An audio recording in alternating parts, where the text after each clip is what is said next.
Bonjour et bienvenue à ce premier tirage. Ce tirage a pour objet de dévoiler les ressources, les énergies et les disponibilités à laquelle cette pleine lune du 30 décembre nous convoque. Et donc, en ce qui me concerne, eh bien, j'ai énormément dormi. Je ne sais pas pour vous, mais j'ai passé une nuit longue et particulièrement peuplée de rêves. Et donc, je dirais que c'est de circonstance. Donc, avant toute chose, avant de démarrer le tirage, je souhaitais partager avec vous un certain nombre de réflexions auxquelles cette pleine lune m'appelle ou m'invite. Parmi les réflexions préliminaires, je dirais d'abord que je souhaite nous proposer de reconsidérer ce que c'est que la Lune pour nous en tant qu'archétype. Alors, je dirais que la Lune, c'est l'un des astres qui nous est le plus familier. Il est directement connexe à la Terre. Il est notre seul, enfin, jusqu'à preuve du contraire, il est notre seul satellite. Et donc la Lune, eh bien, depuis, je dirais, la nuit des temps, depuis que la conscience humaine et animale s'est développée, est présente dans notre inconscient, dans notre conscient. Alors la Lune, au départ, ce qui, moi, m'interpelle, c'est qu'elle est dans énormément de mythologie. Elle est référencée comme étant un astre divin, souvent associé à la féminité. On y voit d'ailleurs volontiers la représentation de 4 archétypes majeurs de la féminité. Féminité que je propose de ne pas considérée comme étant exclusive d'un genre. Et donc, pour moi, la féminité, elle est aussi bien présente chez la femme que chez l'homme. Donc, c'est pour nous également l'occasion, nous les hommes, les mâles, de nous reconnaître dans cet archétype féminin pour pouvoir également nous guider, tout aussi bien que nos dames vont le faire peut-être de manière plus spontanée, a fortiori, puisque leur cycle menstruel est, pour beaucoup d'entre elles, ou d'entre vous, mesdames, calqué sur les cycles lunaires. Alors la Lune, moi, immédiatement, je pense à 4 divinités grecques. C'est plus facile pour moi, puisque ma culture occidentale me met plus spontanément en relation avec les divinités grecques que d'autres divinités, peut-être mésopotamiennes, amérindiennes et éventuellement celles du sud-est asiatique, pour ne pas parler d'ailleurs des divinités africaines et des divinités australes.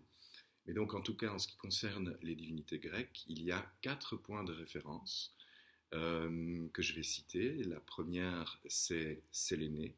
Sélénée, qui est une divinité grecque. Elle serait la fille d'Hypérion, un titan, et de Théia, une autre titane. La deuxième, c'est Hécate, qui, elle, pourrait peut-être plus incarner ou symboliser la nouvelle lune, donc l'astre lorsqu'il n'est pas visible, enfin, lorsque nous ne voyons qu'un disque sombre. Et alors, 2 autres qui sont Artémis chez les Grecs ou Diane chez les Romains, qui, elle, pourrait représenter un croissant de lune, un quart de lune si on préfère, mais on va également associer à Artémis Perséphone, Perséphone qui est l'épouse de Pluton, Hadès, qui est le dieu des enfers.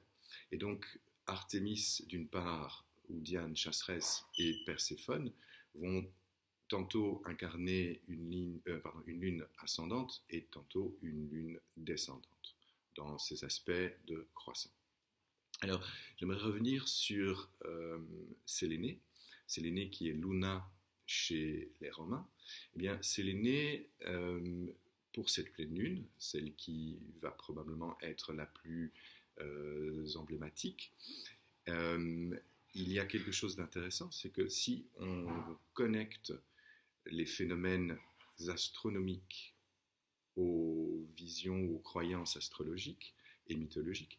Ce qui, moi, m'intéresse ou m'interpelle, c'est que Theia, eh bien, pourrait être, selon un certain nombre de croyances astronomiques, à l'origine objective de notre Lune, puisque il est pensé et cru que la Lune serait née d'une collision très ancienne entre Theia, une exoplanète probablement de dimension comparable à celle de la Terre, et de la Terre telle qu'elle existait il y a des milliards d'années. Et donc, de la collision aurait jailli un certain nombre d'éléments telluriques.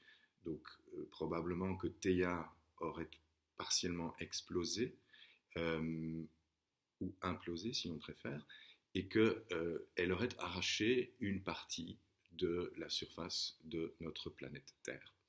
Qui fait qu'avec les milliards d'années, eh bien, progressivement, l'ensemble des débris, des gravats, se seraient agglomérés pour former pas une planète, mais en tout cas une lune, notre lune, un satellite.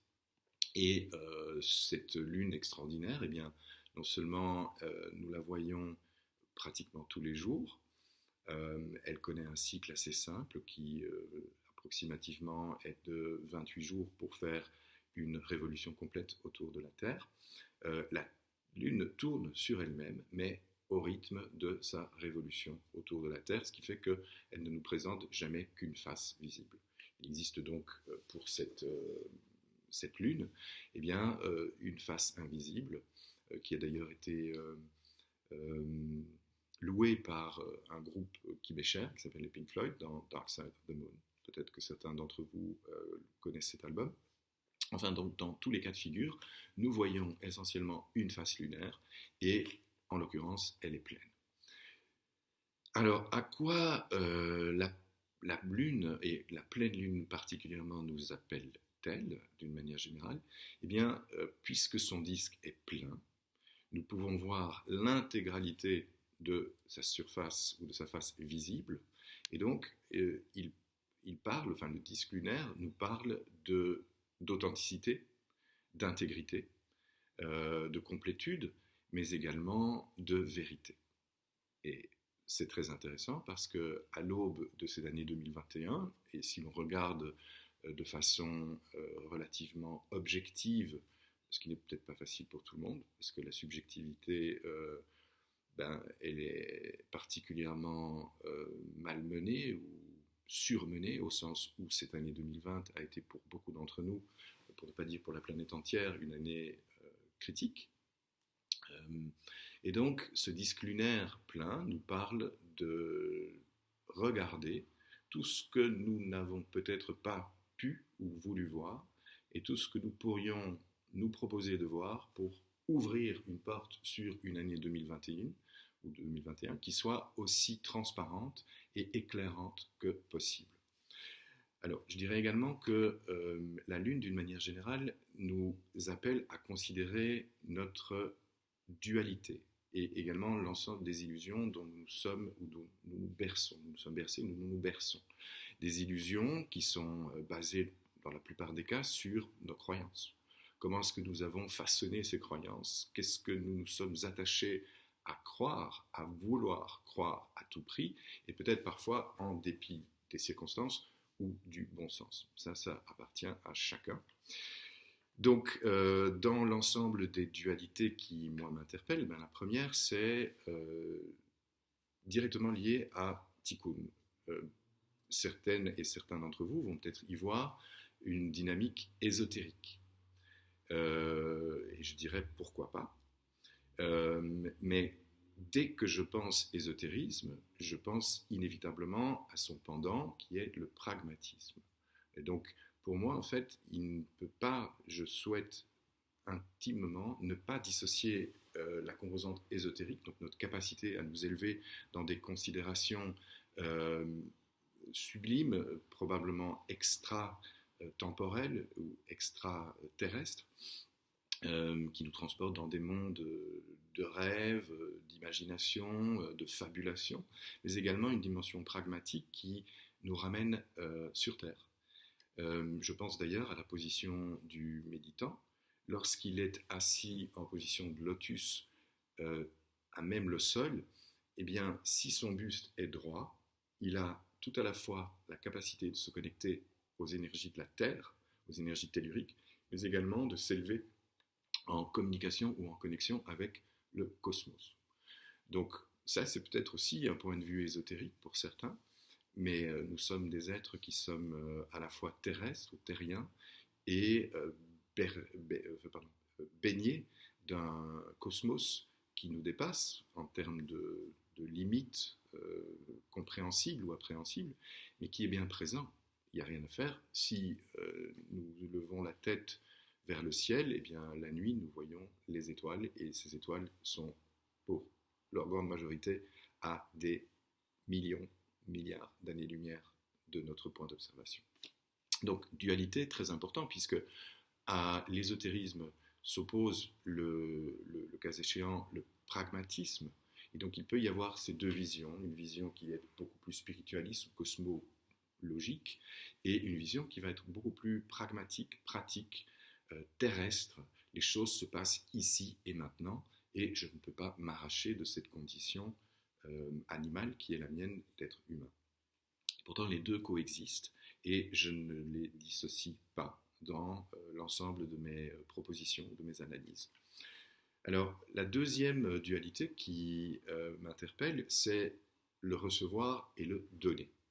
Dans le système Tikkun, on est en permanence en position de bascule entre la réception et le don.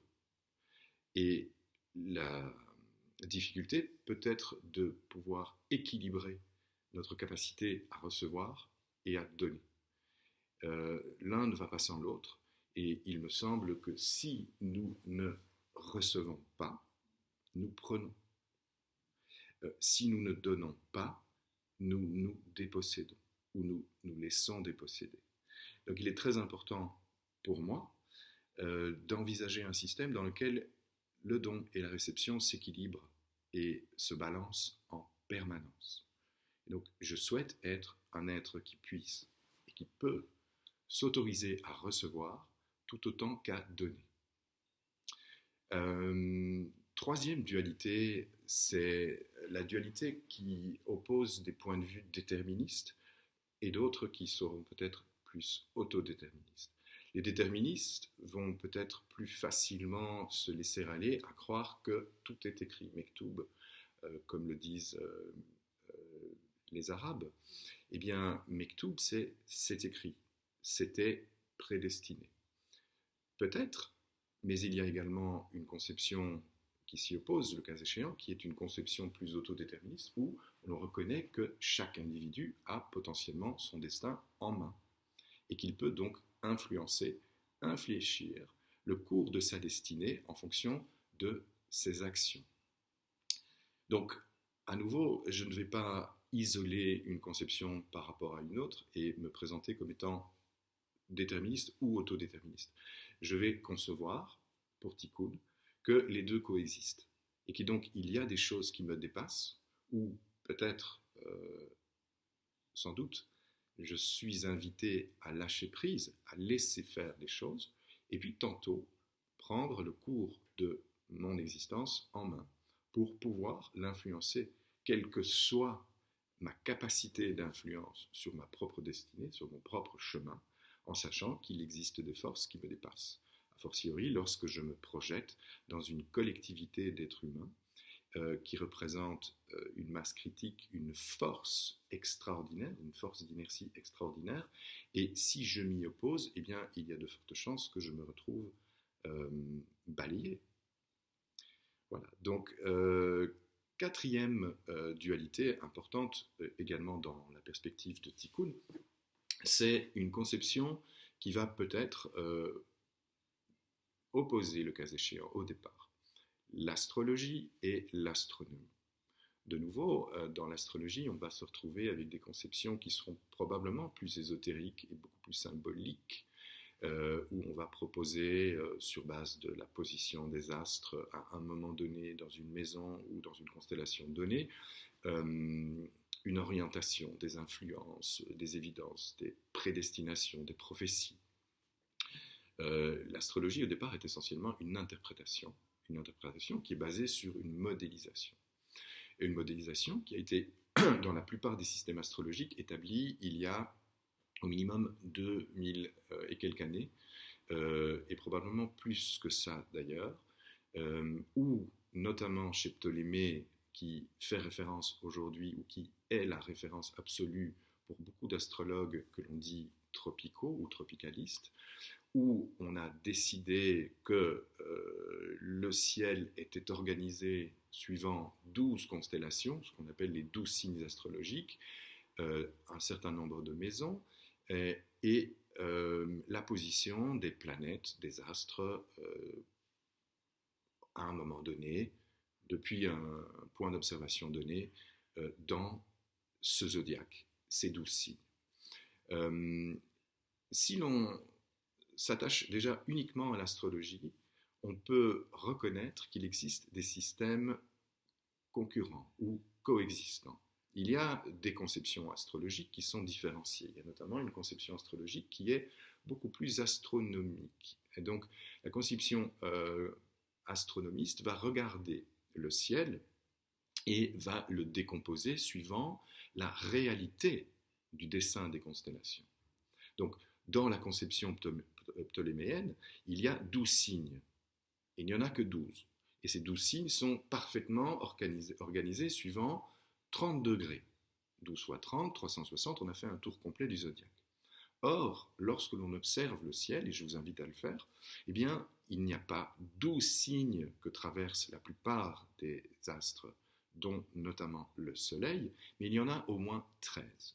Il y a un 13e signe que l'on appelle le Serpentaire. Chez les Grecs, c'est Asclépios, et chez les Romains, c'est Esculape.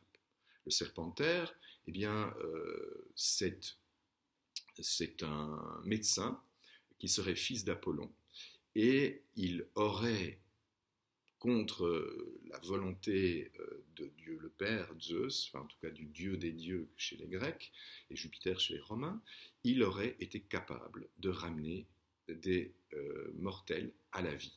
Et donc il aurait trouvé le secret de l'immortalité, ou en tout cas la capacité de résurrection, et de ressusciter un mort, et ça n'aurait pas beaucoup plu à un certain nombre de dieux, dont Zeus notamment, qui l'aurait foudroyé. Eh bien, Apollon en aurait été désolé, objectivement. Il serait allé se plaindre chez son chez son père Jupiter, et il lui aurait dit j'aime mon fils et j'aimerais que tu le ressuscites, parce que globalement, en fait, il n'a rien fait d'autre que de donner à des mortels la possibilité de poursuivre une existence. Et donc dans l'histoire, il se serait passé quelque chose de très amusant, c'est que Chiron, qui est un centaure, eh bien, était doté du don d'immortalité, mais il avait été blessé par inadvertance d'une flèche que lui aurait tiré Héraclès, Hercule, dans le pied, dans le talon peut-être. Et donc il souffrait d'une douleur incommensurable qui transformait son existence en une véritable torture. Donc il serait, Chiron, allé demander à Zeus, Jupiter, de transférer son don d'immortalité à Asclépios ou Ophiuchus. Ce que Zeus aurait fini par accepter, Chiron serait donc mort, et le Serpentaire, Asclépios, aurait été finalement ressuscité pour se retrouver sous la forme d'une constellation dans notre ciel.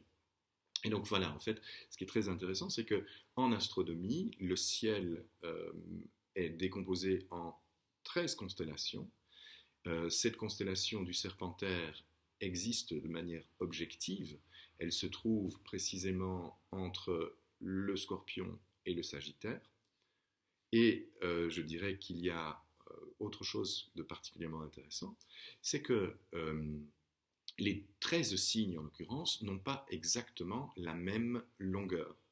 Ce qui fait que pour les astronomistes, eh bien, le Soleil traverse chacune des constellations, non pas en l'espace d'à peu près 30 jours, ce qui est le cas dans notre zodiaque tropical, mais en beaucoup plus ou beaucoup moins.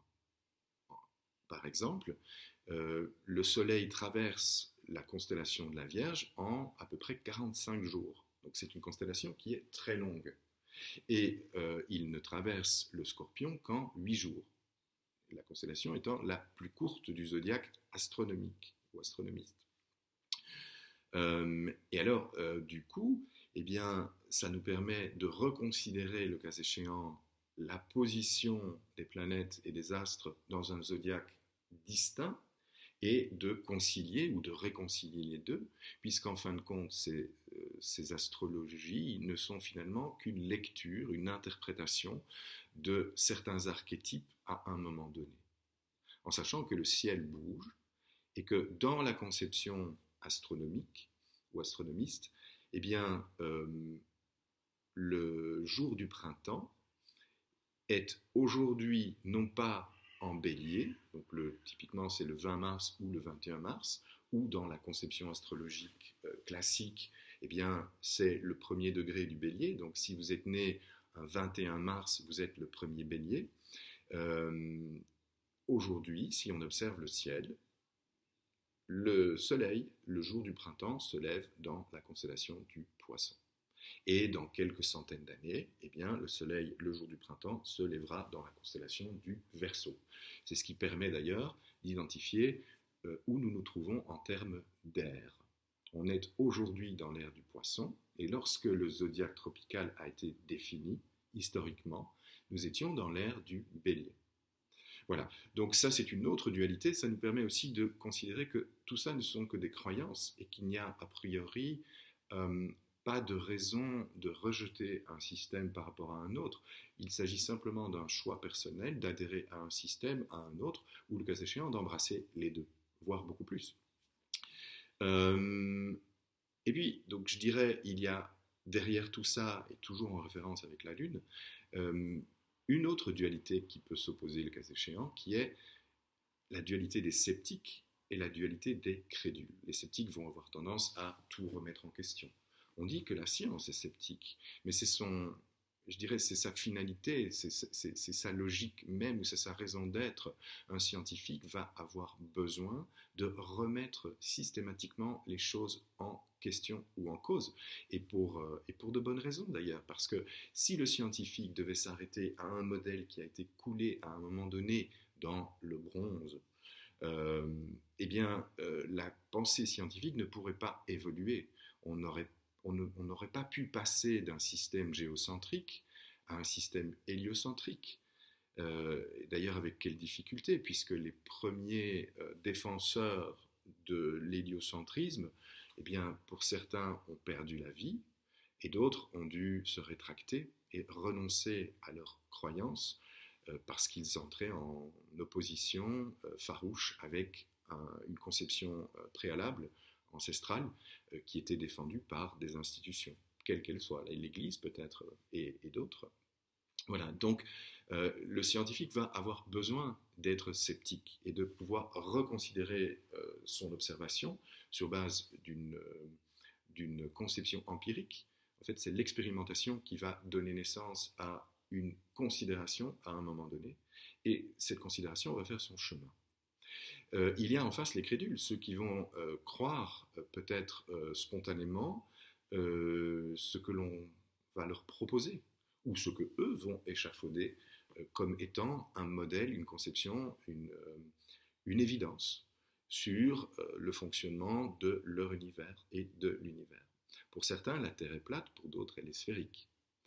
Donc, moi, je dirais qu'aujourd'hui, nous avons suffisamment de moyens à notre disposition pour observer que la Terre est sphérique, jusqu'à ce que l'on puisse éventuellement reconsidérer que tout ça, c'est peut-être pas le cas. Je rappellerai d'ailleurs que Einstein a proposé une vision d'un espace-temps qui serait courbe et pas linéaire. Donc, c'est merveilleux parce que toutes ces croyances, fondamentalement, elles évoluent. La beauté est une des principales propositions à laquelle cette nouvelle lune nous invite, c'est de considérer de manière consciente l'ensemble de nos croyances.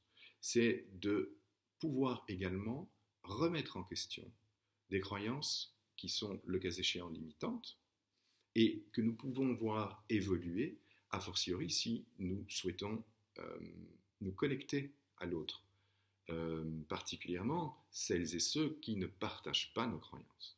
Et c'est une des plus grosses difficultés, bien entendu, puisque 2020 a été une année où les clivages se sont particulièrement exprimés entre les covidiens et les non-covidiens, entre les pro-vax et les anti-vax, entre les différentes communautés qui se sont, le cas échéant, sclérosées autour d'une croyance, d'une idée. Il y a eu des exclusions, des rejets, vous êtes bon, vous êtes mauvais. Si vous croyez ceci ou si vous adhérez à cela, vous êtes soit un fou, soit un imbécile, soit un irresponsable, un incivique, etc. Et donc, ça a été extrêmement fort, 2020, pour stigmatiser, je dirais, les clivages qui sont l'expression même de notre dualité, de notre capacité à adhérer à un concept ou à son contraire. Je terminerai d'ailleurs en disant que les élections présidentielles américaines sont particulièrement exemplatives à ce sujet, puisque on peut observer, et c'est toujours en vif d'ailleurs, une opposition farouche de la tendance de la campagne Trump qui propose qu'il y ait eu une fraude majeure sur les élections présidentielles et les Bideniens, donc les démocrates dans leur grand ensemble, qui soutiennent qu'il n'y a absolument aucune fraude et que les élections ont été parfaitement transparentes. Donc, moi, ce à quoi ça me fait penser, c'est que ces élections ont mis en évidence des mouvements antagonistes qui sont plutôt pro-Trump ou anti-Trump. Et c'est très intéressant parce que quand on est anti-Trump, on est fondamentalement soit défensif, soit offensif. Alors qu'on pourrait envisager d'être favorable à un courant, donc je suis favorable au courant Trump, ou je suis favorable au courant Biden.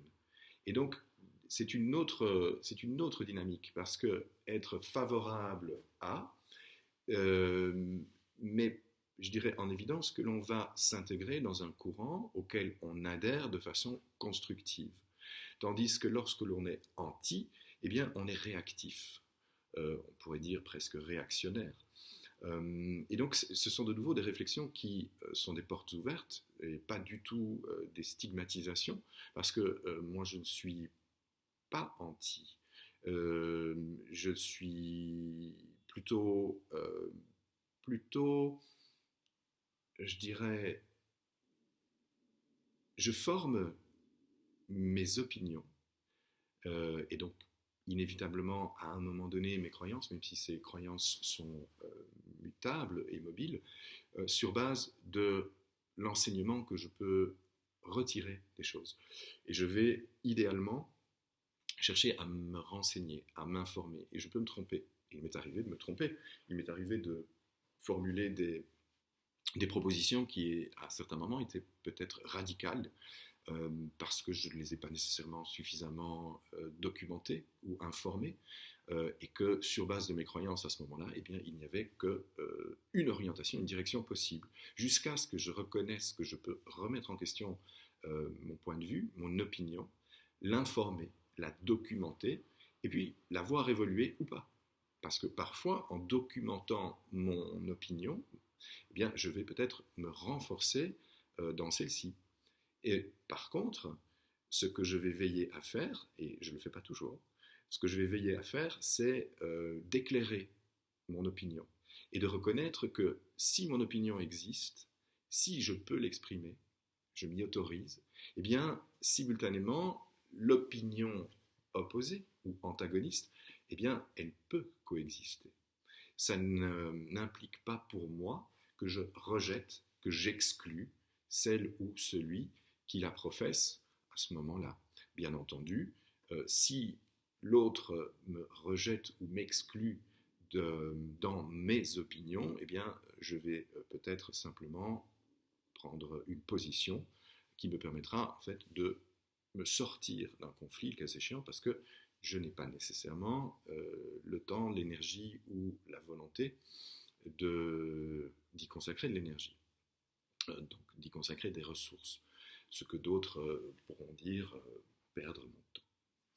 Voilà, et donc je dirais que ceci va clôturer cette séquence d'introduction. C'est une séquence qui pour moi est importante parce qu'elle nous permet d'ouvrir déjà notre conscience à un certain nombre de propositions, d'invitations auxquelles cette pleine lune nous convie.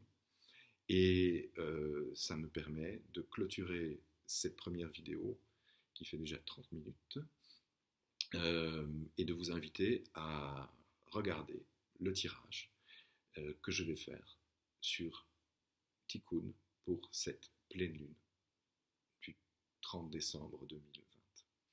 Merci, j'espère que ceci vous a éclairé et je vous donne rendez-vous dans la capsule suivante. Au revoir.